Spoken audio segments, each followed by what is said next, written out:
चलिए बच्चों, आज हम स्टार्ट करेंगे साइंस टेक का अगला चैप्टर। अगले चैप्टर में हम जो बात करेंगे वो बात करेंगे एंटीबायोटिक रेजिस्टेंस की। एंटीबायोटिक रेजिस्टेंस होता क्या है, ये क्यों यूज़ किया जाता है, और एंटीबायोटिक क्या है पहले ये पता होना चाहिए। फिर एंटीबायोटिक रेजिस्टेंस की बात करेंगे। तो ये चैप्टर जो है हेल्थ से रिलेटेड है। हमारे स्वास्थ्य में जो इश्यूज़ होते हैं उनको कैसे हम टैकल करेंगे, उनमें क्या समस्याएँ हैं, इनको सही करने के लिए इस चैप्टर को पढ़ना हमारे लिए बहुत ज़रूरी है। तो यहाँ पर आज हम बात करेंगे एंटीबायोटिक रेजिस्टेंस होता क्या है, ठीक है, और ये क्या करता है। तो एंटीबायोटिक्स को मेडिकेशन की तरह यूज़ किया जाता है। एंटीबायोटिक क्या है, एक दवाई की तरह यूज़ होती हैं बच्चों। ये क्या है, these are used as the medication. ये किस तरह यूज़ की जाती है, मेडिकेशन की तरह यूज़ की जाती है, ठीक। और ये मेडिकेशन किस चीज़ के लिए किया जाता है, किसी भी बैक्टीरियल इन्फेक्शन के लिए। जब आपको कोई भी बैक्टीरियल इन्फेक्शन होगा तब हम इसका प्रयोग करेंगे। किस लिए प्रयोग ली जाती है बेटा, किसी भी बैक्टीरियल इन्फेक्शन को ट्रीट करने के लिए इसका प्रयोग किया जाता है। और जब कोई बैक्टीरियल इन्फेक्शन होता है तो उस टाइम पे हम किस चीज़ का प्रयोग करते हैं, एंटीबायोटिक का।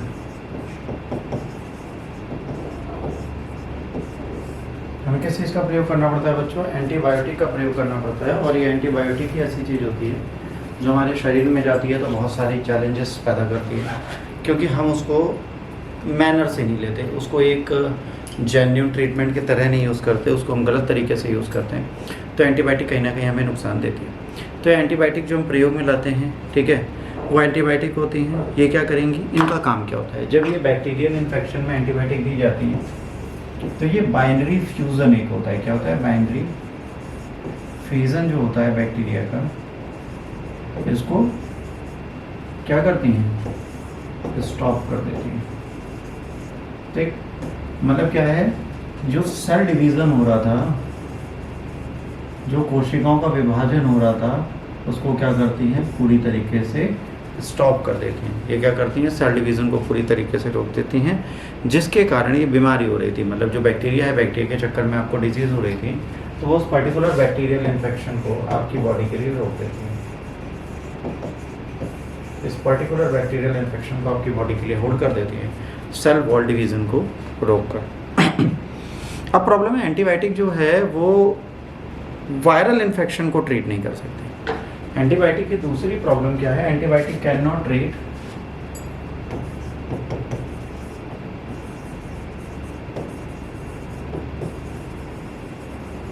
क्या ट्रीट नहीं कर सकती, antibiotic can not treat viral infection. जो बेटा वायरल इन्फेक्शंस हैं, इनको ट्रीट करने की कैपेबिलिटीज इसके अंदर नहीं होती। ये क्या नहीं करेगी, ये किसी भी वायरल इन्फेक्शन का इलाज नहीं करेगी। जो भी वायरल इन्फेक्शन है उसको ट्रीट करने का काम नहीं करेगी। जैसे cold flu and cough.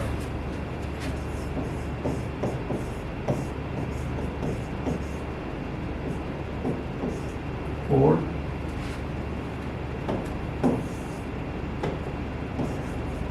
Flu and cough. आपको सर्दी हो जाए, बहती नाक हो, कुछ बुखार हो फ्लू वाले, या कफ हो या खांसी हो, इनका इलाज करने के लिए एंटीबायोटिक का प्रयोग नहीं किया जा सकता। अब एंटीबायोटिक को समझने के लिए आपको एक चीज़ समझनी है, वो आपके लिए क्या होती है,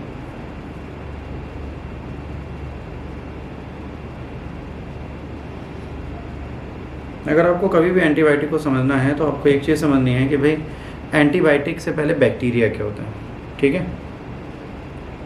तो बैक्टीरिया का लेमैन, मतलब बहुत ज़्यादा डिफाइनिंग फ़ोटो नहीं बनाते, हम एक फ़ोटो बनाते हैं नॉर्मल। ये मान लीजिए क्या है, सेल वॉल। एक बैक्टीरिया की क्या है बच्चों, ये है सेल वॉल। इसमें बैक्टीरिया की सेल वॉल है। सेल वॉल के अंदर क्या है, प्लाज्मा मेम्ब्रेन। इसके अंदर यहाँ पर क्या है, ये है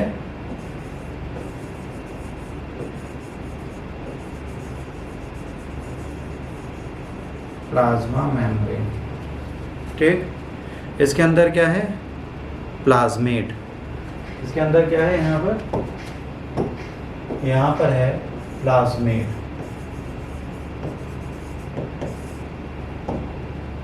यहाँ पर क्या है, ये है क्रोमोसोम।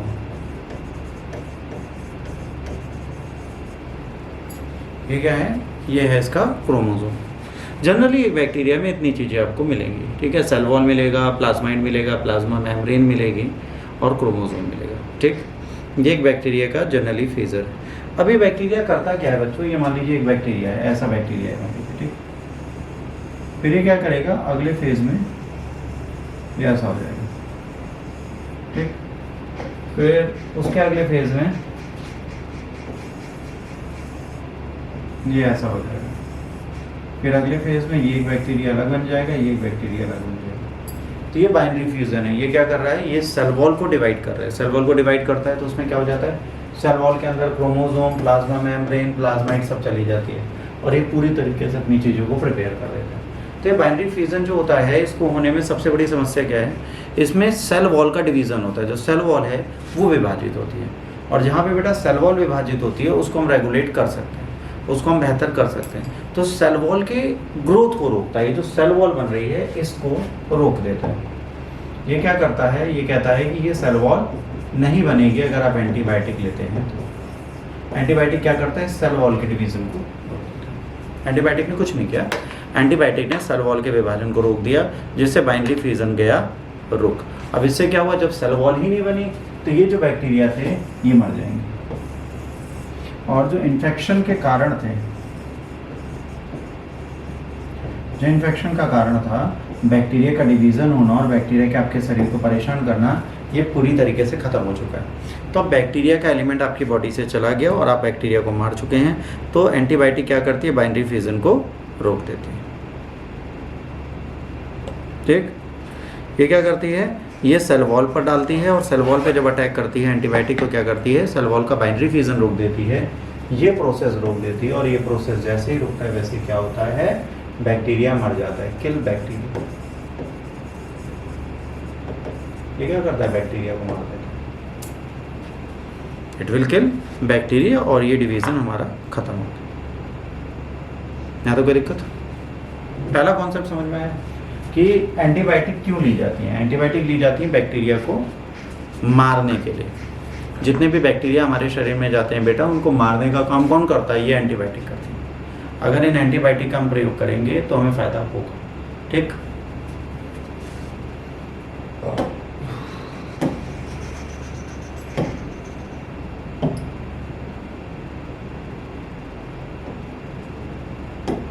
ठीक,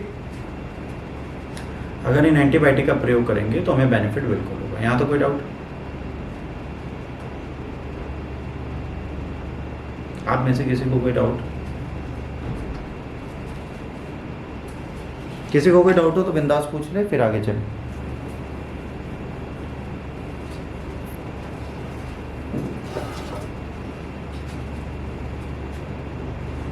ठीक है, अब आगे चलते हैं। अभी एंटीबायोटिक का कॉन्सेप्ट था कि भाई एंटीबायोटिक ये चीज़ें सर आपको दिखाता है, ठीक। अब एंटीबायोटिक रेजिस्टेंस क्या हो गया, ABR क्या हो गया। अब अगला क्वेश्चन आता है इसमें, सर व्हाट इज ABR। अब क्या पूछा जाएगा, अब ये पूछा जाएगा सर ये ABR क्या है, इसका प्रयोग हमें कैसे करना है, व्हाट विल ABR डू। अब ये ABR क्या करेगा, इसके बारे में बात करनी है। एंटीबायोटिक रेजिस्टेंस, एंटीबायोटिक रेजिस्टेंस का मतलब हो गया वो बैक्टीरिया भी तो रेवोल्व होगा, उसमें भी तो रेवोल्यूशन होगा, इवॉल्व वो भी होगा। तो जो पिछला बैक्टीरिया हमने पढ़ा, मान लो कि इसके इस जीन में यहाँ पर प्लाज्माइड में एक स्पेशल जीन आ जाए जो क्या करे, जो एंटीबायोटिक आप खा रहे हो उसके खिलाफ रेजिस्टेंस पैदा करे।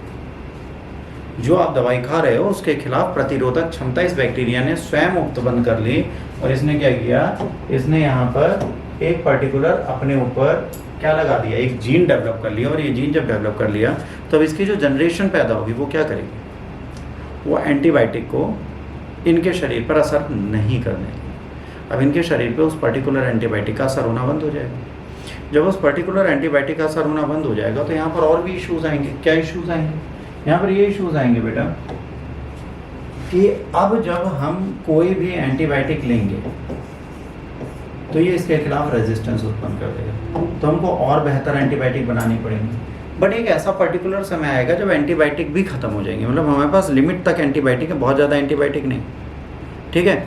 जो ड्रग्स उनको मारने के लिए बनाए गए हैं, इसकी डेफिनेशन क्या हुई, जो एंटीबायोटिक बैक्टीरिया को मारने के लिए बनाए गए हैं, अगर वो एंटीबायोटिक रेजिस्टेंस बन जाए, मतलब ये बैक्टीरिया इसी से अपने आप को बचाने लगे, तो उस बीमारी को हील करना नामुमकिन सा नहीं हो जाएगा, अब हम उसे बचा नहीं सकते, ठीक। और कभी कभार भाई जब बैक्टीरिया मरेगा नहीं तो क्या होगा, वो बैक्टीरियल इन्फेक्शन आपकी बॉडी में बढ़ता चला जाएगा और एक ऐसा टाइम आएगा जब आपकी डेथ हो जाएगी, you will be killed by bacteria. Bacteria आपको मार देगा, आप बैक्टीरिया को मार रहे थे तो उल्टा बैक्टीरिया ने आपको मार दिया। तो ये एंटीबायोटिक रेजिस्टेंस जो होता है खतरनाक प्रोसेस है। जब कोई भी व्यक्ति एंटीबायोटिक रेजिस्टेंट हो जाता है तो उसके शरीर में बहुत सारी समस्याएं आनी स्टार्ट हो जाती हैं, उसका शरीर उनका साथ नहीं देता, उसकी हीलिंग प्रोसेस स्लो हो जाती है, वो अपने काम को प्रॉपर मैनर में नहीं कर पाता। तो एंटीबायोटिक रेजिस्टेंस एक खतरा है, जो खतरा सबको सामने फेस करना पड़ेगा आने वाली जनरेशन में भी। मतलब ऐसा नहीं कि खतरा सिर्फ एक व्यक्ति के लिए है, ये इस देश में जितने व्यक्ति हैं सबके लिए खतरा है। और ये एंटीबायोटिक रेजिस्टेंस जो फीचर्स हैं ये एज इट इज़ बढ़ते जा रहे हैं। अब ये क्यों होता है, ABR आता क्यों है, बात ये आती है सर ये ABR आता क्यों। तो एक जर्नल है लैंसेट जर्नल, कौन सा जर्नल है बच्चों, Lancet journal.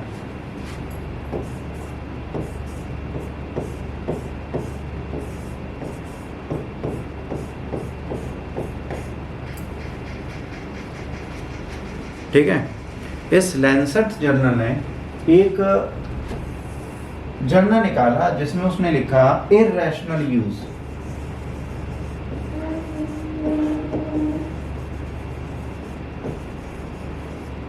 irrational use of antibiotic lead us to antibiotic resistance। इसने लिखा बेकारण एंटीबायोटिक खाना और बेकारण एंटीबायोटिक का यूज़ करना हमारे लिए क्या हो गया, सुपर बग की कंडीशन बना देता है। क्या बना देता है, सुपर बग।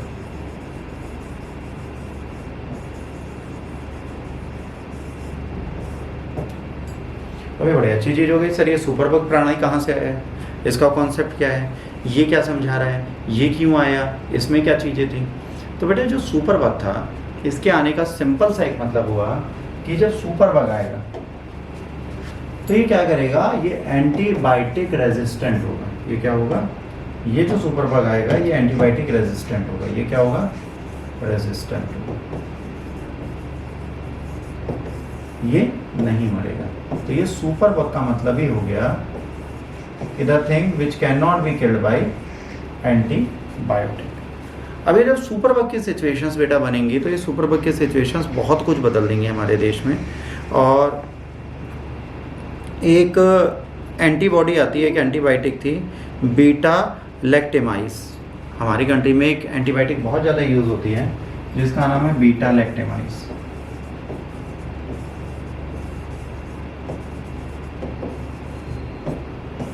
इससे हमको इम्यून कर दिया, मतलब अब बैक्टीरिया बीटा लैक्टेमाइस से नहीं मरेगा।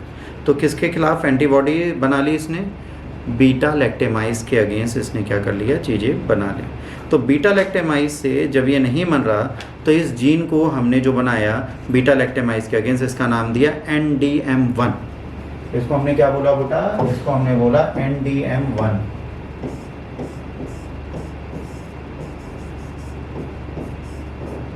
इसको हमने नाम दिया NDM1, न्यू दिल्ली, ठीक है, मेटैलो बीटा लैक्टेमाइज 1। इसका फुल फॉर्म क्या है, न्यू दिल्ली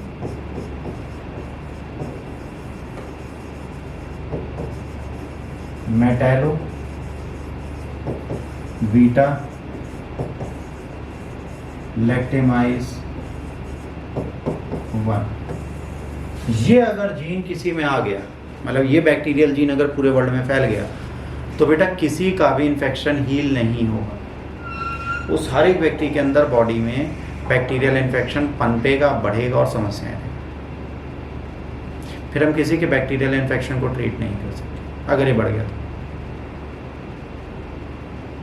अगर ये किसी के बॉडी में बढ़ गया तो समझ लीजिए कि अब वो इस बीटा लैक्टेमाइज से नहीं मरेगा, और इसका मतलब हो गया ये बैक्टीरिया आपको परेशान करेगा। ठीक, अब बात आई सर ये होता क्यों है, इसके बारे में पढ़ने से पहले एक और चीज़ देख लेते हैं। चाइना में एक जीन डेवलप हुआ है, ठीक है, बैक्टीरिया में, जिसका नाम है MCR1 जीन।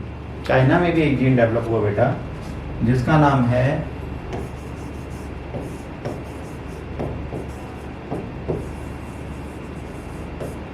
जो स्वाइन होते हैं, जो सुअर होते हैं, उनके गले में इन्फेक्शन था, वहाँ पर एक ऐसा जीन डेवलप हुआ बैक्टीरिया के अंदर जिसने ये डिफाइन कर दिया कि एंटीबायोटिक की जो लास्ट दवा है, ठीक है, एंटीबायोटिक में सबसे लास्ट दवा जो दी जाती है वो है कोलिस्टीन।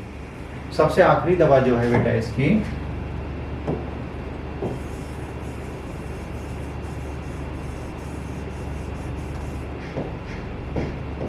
सबसे लास्ट दवा है कोलिस्टीन। इस कोलिस्टीन से अगर किसी ने अपने आप को रेजिस्ट कर लिया, मतलब अगर इससे बच गया कोई,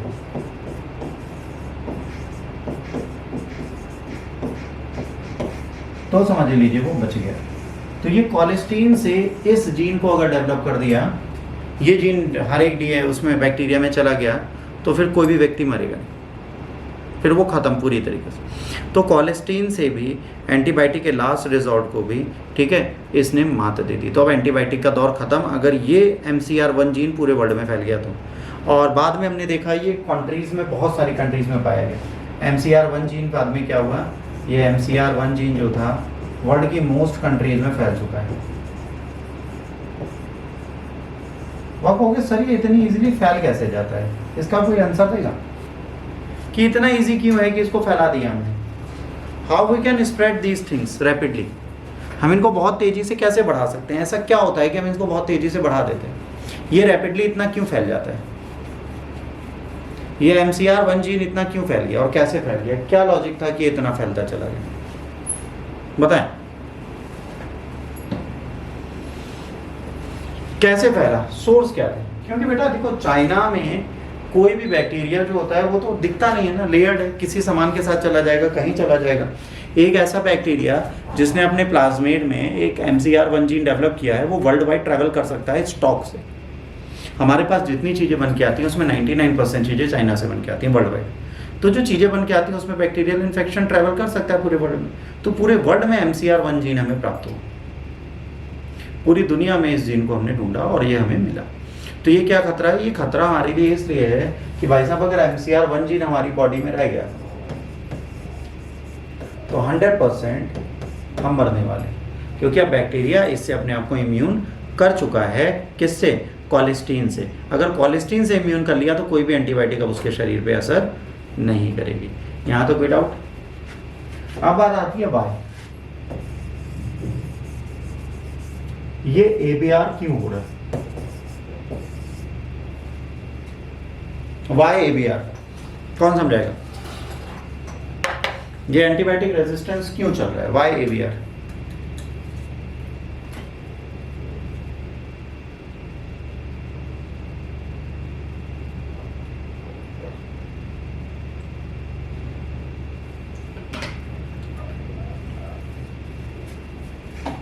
वाई ABR बताएं बच्चों।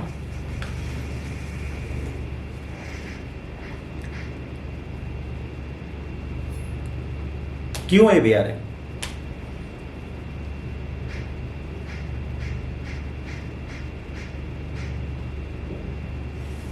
ये क्यों है पूरी दुनिया में।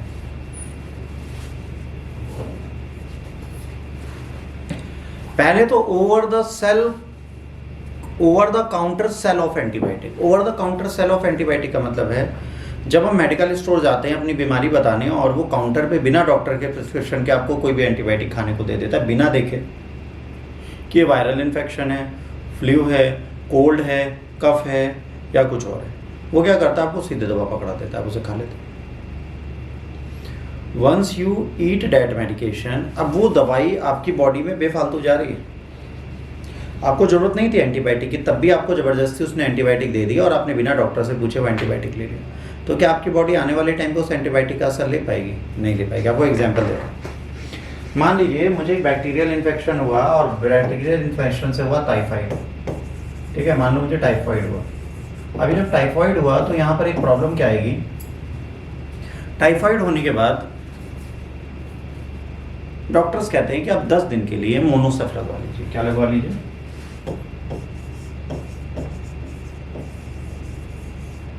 ये एक आंत का बुखार होता है जो बॉडी में हो जाता है। जब ये होता है तो आपको भूख नहीं लगेगी, आपके शरीर में बहुत सारी प्रॉब्लम्स बनी रहेंगी। तो उसने कहा कि भैया आप ये मोनोसेफ लगवा लीजिए। कोविड का टाइम चल रहा था, बहुत ज़्यादा डॉक्टर्स बैठते नहीं थे और नसों में ये इंजेक्शन लगता है। तो मान लीजिए मैंने 7 दिन लगवाया और मैंने डॉक्टर से पूछा कि sir I am feeling better, तो क्या 3 डोज में छोड़ दूँ?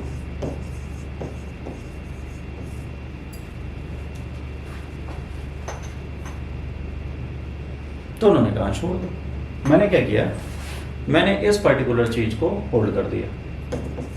क्या किया, इसको अपने साथ होल्ड कर दिया। मैंने कहा इसकी मुझे ज़रूरत नहीं है, मैं इसको नहीं लेता, मैंने लेना बंद कर दिया। ठीक, अब जब मैंने इसको होल्ड कर दिया तो उसके बाद बात ये आई कि सर अगर आपने इसको होल्ड कर दिया तो आपको हील हो जाना चाहिए, यही तो होना चाहिए भाई, कायदे से मेरी हीलिंग हो जानी चाहिए। बट क्या हुआ कि 3-4 महीने बाद मेरे को और सीवियर टाइफाइड हो गया। फिर डॉक्टर के पास गया तो उन्होंने कहा कि it is anti resistance typhoid. अब ये एंटी रेजिस्टेंस टाइफाइड का मतलब क्या हो गया, अब अगर मैं मोनोसेफ लगवाऊंगा तो मोनोसेफ मेरे लिए काम नहीं करेगा और मुझे अब क्या लेना पड़ेगा, इसका 3 गुना महंगी मेडिकेशन 3-स्टेप, मतलब मोनोसेफ की 3 टाइम्स ज्यादा ताकत वाली दवा मैं खाऊंगा और ये 10 दिन लगातार लगवाऊंगा, तब मेरा टाइफाइड सही होगा।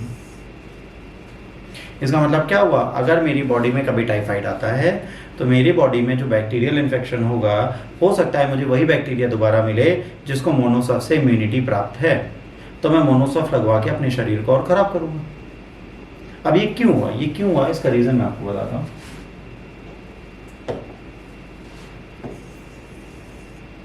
ये बैक्टीरिया बाइनरी फ्यूजन कर रहा था, मैंने एंटीबायोटिक दी, इसकी सेल वॉल टूट रही थी, ये ब्रेक डाउन हो रही थी।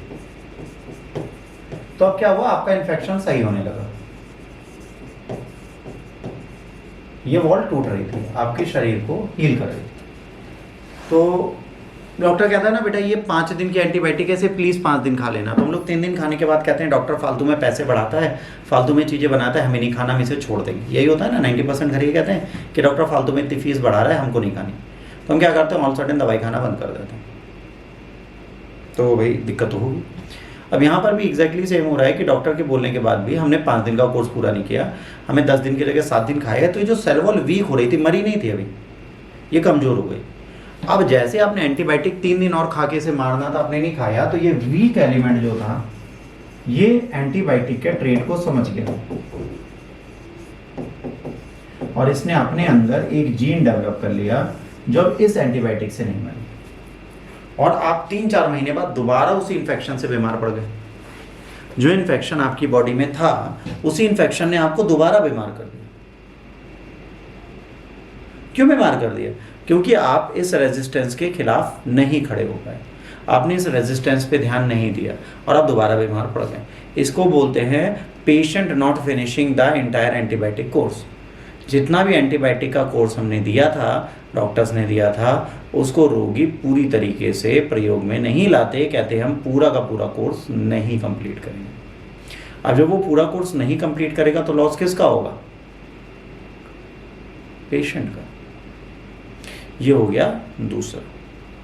फिर over use of antibiotic in life stock and fish farming. आप में से कई लोग नॉनवेज खाते होंगे, भैंसा, मुर्गा, बकरा, मछली, अंडा, है ना, मीट मछली सब खाते होंगे। जो लोग खाते हैं उनके लिए प्रॉब्लम क्या है, ये जो लाइव स्टॉक्स हैं, जब ये बीमार पड़ते हैं, जब इन पे बीमारी आती है तो इनकी बॉडी में अमीनो एसिड होते हैं। इनकी बॉडी में भी क्या होता है? Amino acid. जब इनको बीमारी लगती है तो इनको भी एंटीबायोटिक दे दी जाती है।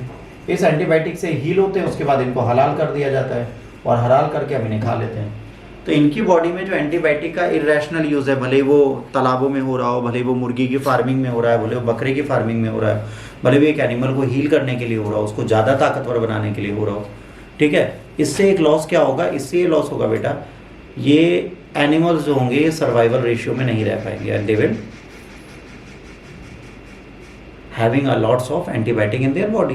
जो उनके शरीर में एंटीबायोटिक होगी उससे हम खाएंगे, तो हमारी बॉडी के एंटीबायोटिक और जानवर की बॉडी के एंटीबायोटिक में अंतर है, बट वो एंटीबायोटिक हमारी बॉडी में आके हमें उस एंटीबायोटिक से अपोजिट कर देगा। मतलब अगर जो जानवर को एंटीबायोटिक हमने दिया था, अगर वो एंटीबायोटिक हमारे ऊपर भी लगेगा तो हम हील नहीं होंगे, हमारे साथ भी प्रॉब्लम चलती रहेगी। तो अगर जानवरों पे दिया जा रहा है वो भी हम कंज्यूम कर रहे हैं, हमें दिक्कत होगी, ठीक। उसके बाद हमारे इन्फेक्शन का कंट्रोल अच्छा नहीं है। आप हॉस्पिटल चले जाइए, आप बीमार नहीं पड़ रहे, आप जो हेल्थ केयर वर्कर है उनकी तो मजबूरी है, अदरवाइज आप अगर हॉस्पिटल जाना स्टार्ट कर देंगे डेली 30 से 40 दिन में आपको सीवियर इन्फेक्शन हो ही जाएगा। क्यों? क्योंकि हमारे यहाँ इन्फेक्शन का कंट्रोल अच्छा नहीं है। आज की डेट में कितने लोग मास्क पहनते हैं? कोई नहीं।